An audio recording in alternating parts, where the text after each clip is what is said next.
Hello friends, my name is Aarti Gupta and in this video I explain you derivatives. What are the derivatives? I explain in very detail. So please watch this video till the end. Derivative is a very important concept in the finance and it is a very vast concept. So let's see. First point, derivative is a contract or a product whose value is derived from value of the some other assets known as the underlying. For example, value of or price of milk increases, so which is related to the milk product, that product's price is already rise because underlying product is milk, and whatever product is made by milk, that price will go up. Second point is derivatives are based on wide range of underlying assets. Derivatives are based on the wide range of underlying assets. It depends on another assets. These includes metals such as gold. For example, if the gold price increases, the related to the gold product, the price will already increased. Same like silver, aluminium, copper, zinc, nickel, tin, lead, etc. Energy resources such as oil, crude oil, products, cracks, coal, electricity, natural gas, etc. Agri commodities such as wheat, sugar, coffee, cotton, pulses, etc. And financial assets such as shares, bonds, and foreign exchange. Everything goes rise when their underlying assets price will increase. The product of related to that things already rise. So next topic is history of derivative. Indian history of derivative. First, the Bombay Cotton Trade Association started future trading in 1875. In 1952, the government banned cash settlement and option trading. In 1995, the provisions of trading option was lifted. In 1999, the Securities Contract Regulation Act of 1956 was amended and derivatives could be declared securities. NSE started trade in future and option by 2005. Now see market participation. Mainly three types of partners are involved in this market. First is hedger. What is the meaning of hedger? Let's see. They face risk associated with the price of underlying assets and use derivatives to reduce their risk.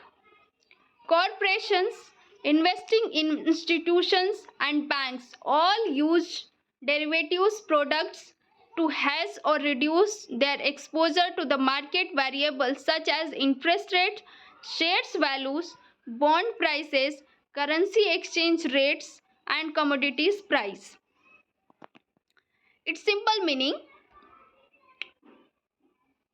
companies, investing institutions, and banks all are using derivatives products for reducing their risk.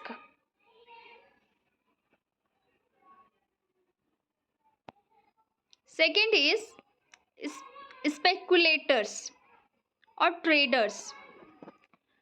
They try to predict the future movements in the prices of underlying assets and, based on the view, take positions in the derivative contracts. Derivatives are preferred over underlying assets for trading purpose.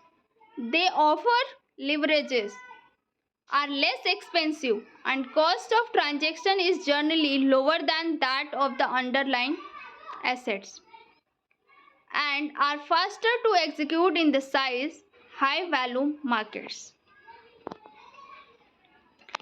So let's see what is the speculators or traders. Traders are that person who predict future movement in the price of underlying assets, and based on that view they are enter into the derivative contract, and according to that they are doing business or transactions. Third is arbitrageurs. Arbitrage is a deal that produces profit by exploiting a price differences in the product in two different markets. Arbitrage originates when the trader purchases an asset cheaply in one location and simultaneously arranges to sell it at the higher price in the another location.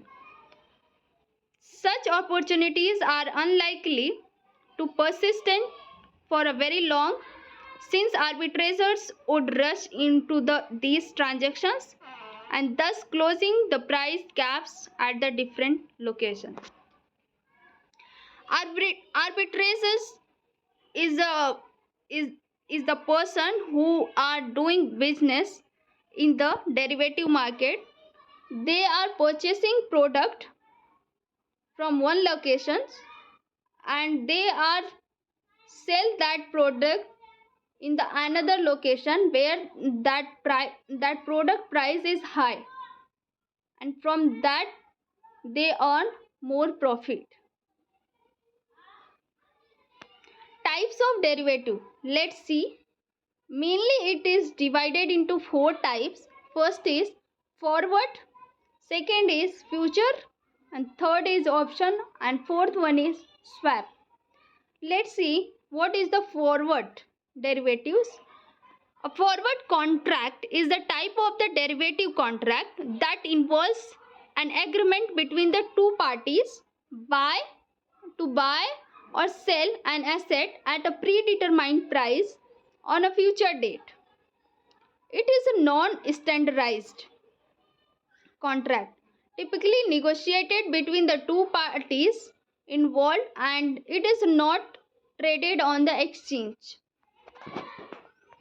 Its simple meaning, forward contract is the type of the contract in which two parties are involved and they are doing contract at a specific price and in the future date.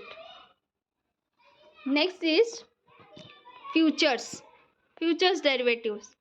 These are standardized agreement to buy or sell an asset at a predetermined price and date in the future. Futures contracts are traded on exchanges and the obligations are typically settled on the delivery date.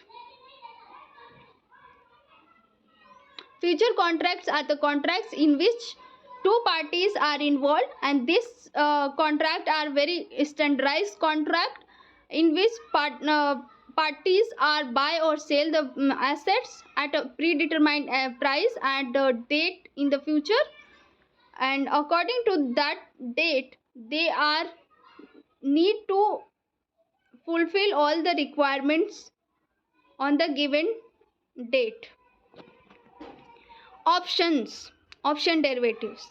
An option contract is a type of the derivative contract that grant the holders the right but not the obligations. It means who enter into this contract, they have right, but they are not, they have no obligation to buy or sell that underlying assets at a predetermined price within the specific period of the time. Maybe according to his mind, if the situation is not going, then he can left from that contract. The underlying asset can be stocks, index, commodities, or other financial instruments. The fourth is swap derivatives.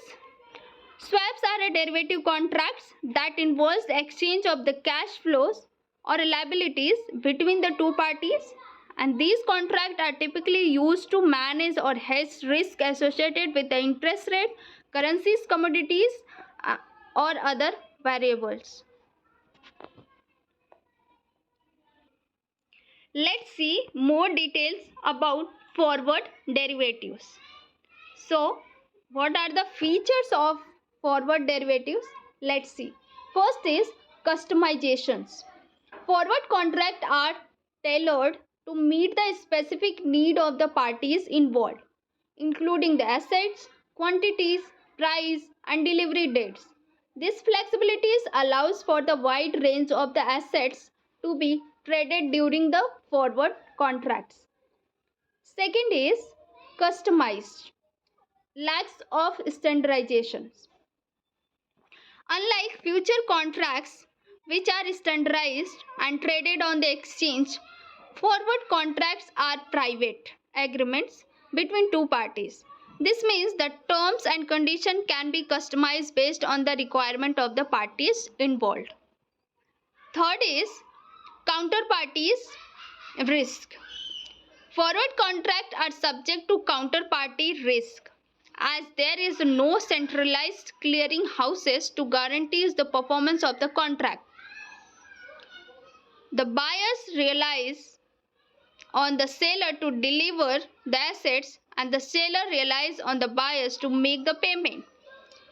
This risk can be mitigated through the credit assessments, collateral requirements, or the use of third-party intermediaries. Fourth is no initial payments.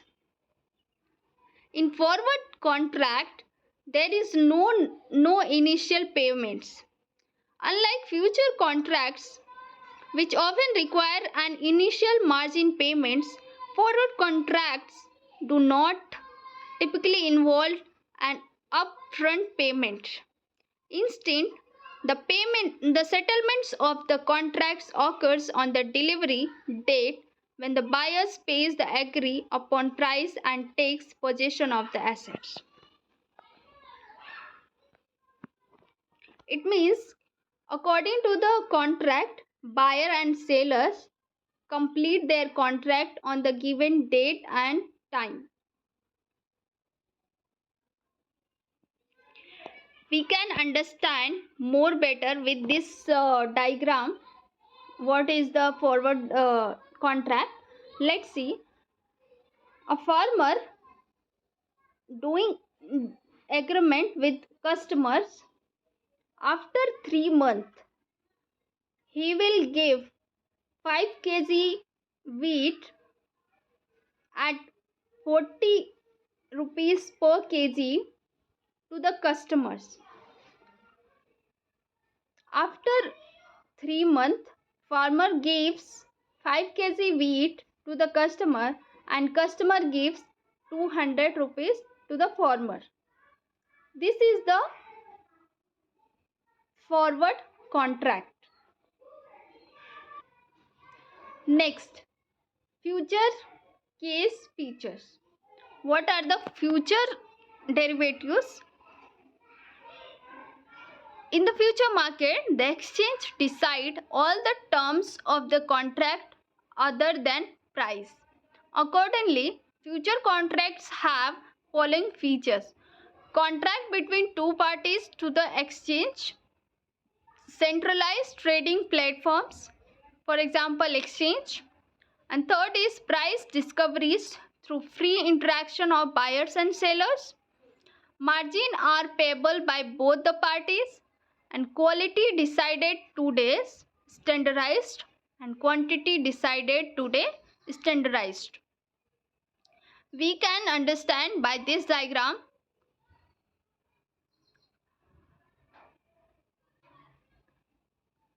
buyers in the buyer and seller have one clearing houses. They know about the future contracts between both the parties. What are the contract they know, and they are completing this contract in the observation of clearing houses. And this contract is very standardized, and both the parties are involved actively. Nobody can left from the contract in middle of contract. Let's see future contracts. Codes given on the NSE websites for the Nifty futures as on September 21, 2021. Instrument type index features underlying asset Nifty 50.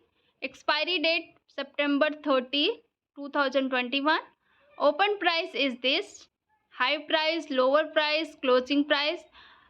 No of the contract traded, turnover and underlying values.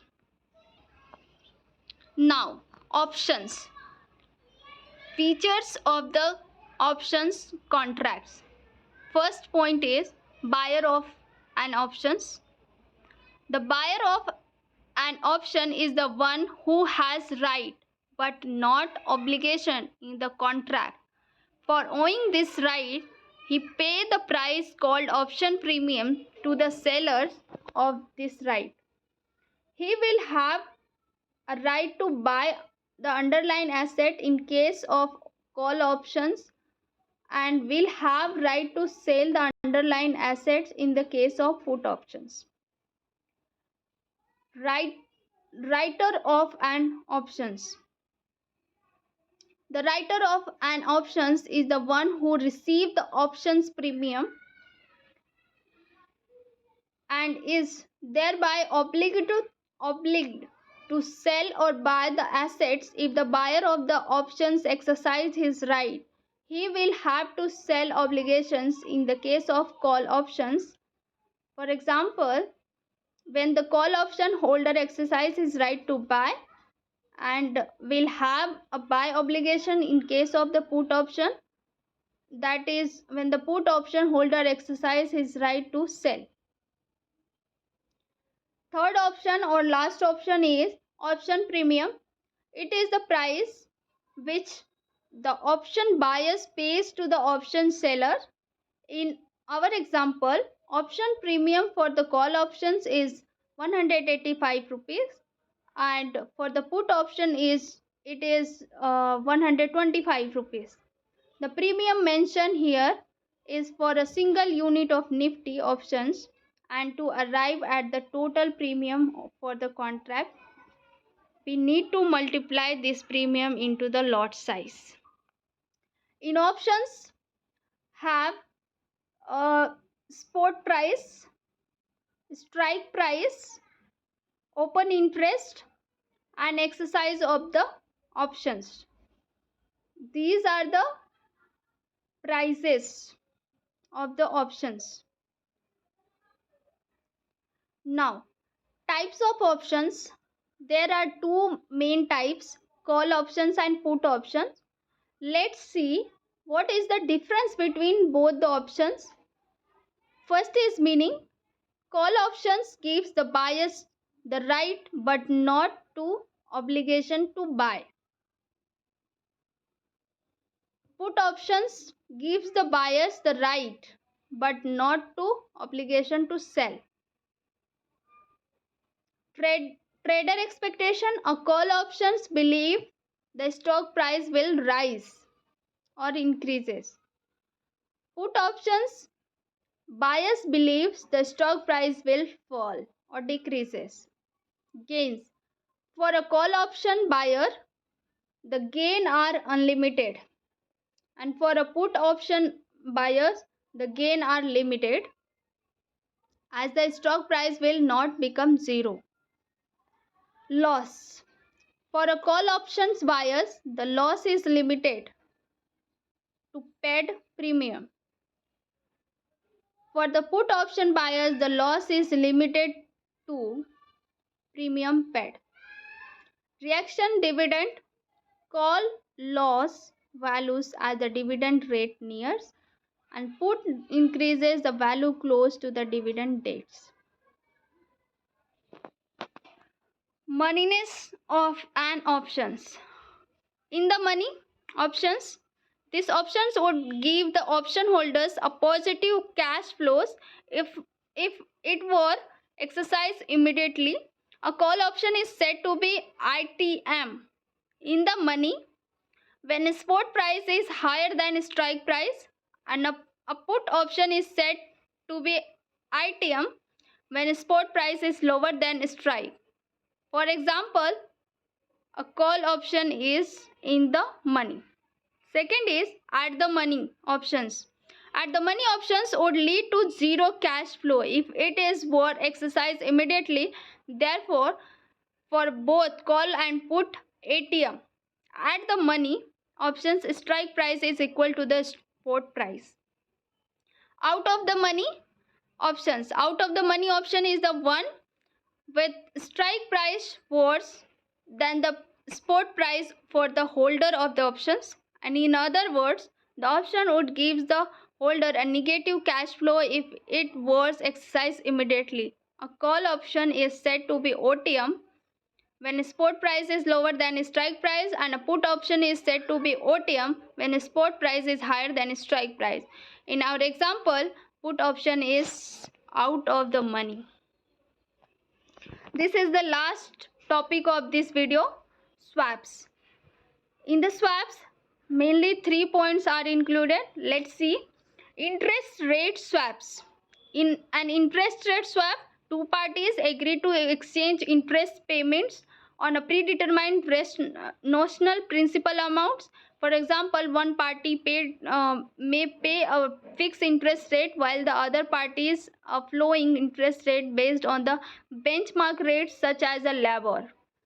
The purpose of the swap is to manage interest rate risk and achieve a more favorable cost of the funds.